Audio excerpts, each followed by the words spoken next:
Jerry Basson and myself and George Riviere, the coaching staff, we just sat down and said, you know, we know that to be effective against the Europeans, we just can't be in the penalty box. So we logically explained to the kids that, you know, if you're going to give them 8 or 10 power plays, we're not going to win. It's as simple as that. We've got to limit it down to 2 or 3 a game and no more than that. And we explained that if you take a retaliatory penalty, all you're doing is selfish. You're making the team, you're penalizing the team because you haven't got enough courage to take that dirty check or whatever it was. And the guys seemed to grasp that logic of that, Don, and they seemed to handle it, and I was very impressed. I saw many occasions when players might have retaliated and they bit the bullet and didn't do it, and that was a big part of our success. The thing that I was really pleased with, though, Don, was a lot of kids, I think all the players exhibited a lot of leadership within our team at one time or another. I don't think any one person dominated all the time in the leadership role. That seemed to move along our team at certain cases and certain instances in games. Certain people would take charge. And you could see that we had 20 people that were used to being leaders. And our goaltenders, you know, really we don't think of goaltenders as being leaders, but they are certainly leaders in their own way as well. Would you recommend an all-star aggregation for future tournaments?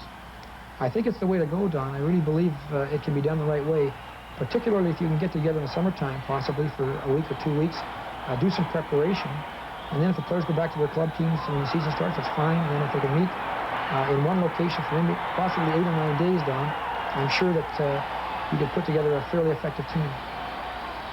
In a game many described as one of the most exciting junior contests they've ever witnessed, the Czechs hit the scoreboard first.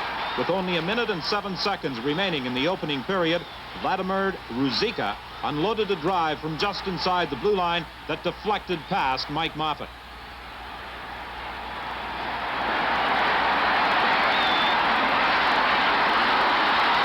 However, the Czechoslovakian joy was short-lived. Only 35 seconds later, on a delayed penalty call, the Canadians swarmed into the Czechoslovakian zone. And their efforts were rewarded when Paul Boutillier, a defenseman from the Sherbrooke Beavers, jammed the puck past Václav Stierbacher, and after 20 minutes, the score was tied at 1. The Czechs again dominated the second period, outshooting the Canadians 16-5. But they couldn't beat Mike Moffat until the final minute. And that the result of a scramble in front of the Canadian goal, with Rostislav Floch finally banging it in.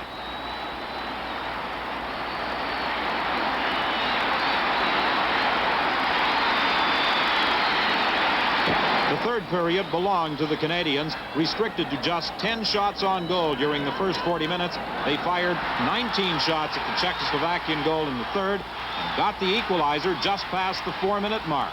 Mark Habscheid of the Saskatoon Blades was the marksman. 3 minutes later, the Canadians had the lead for the only time in the game. Mike Mahler from the Lethbridge Broncos was positioned at the side of the net and cashed in on the setup from Todd Strebe.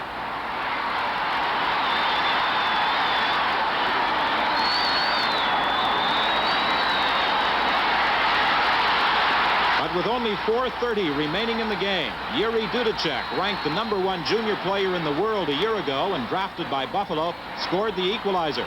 Dudacek unloaded a slap shot from just inside the blue line, and the score was tied at 3. Mike Moffat was tested 41 times in the showdown with the Czechs. 12 of those saves were made in the final period, and some of his best saves were made in the game's dying seconds. The Czechs, needing a win to deprive Canada of the gold, sent out an extra attacker with 17 seconds remaining. But despite the frenzied efforts of the Czechs, Moffat handled everything they directed his way. And as the final buzzer sounded, the Canadians poured off the bench to mob their 19-year-old backstop from Kingston. It was a moment of wild celebration, the accomplishment of a task many thought impossible. 20 young players, none of whom were born the last time a team from this country won a World Hockey Championship, had elevated Canada to #1 status in World Junior Hockey. With no recording of our national anthem available, Team Canada decided to offer their own rendition.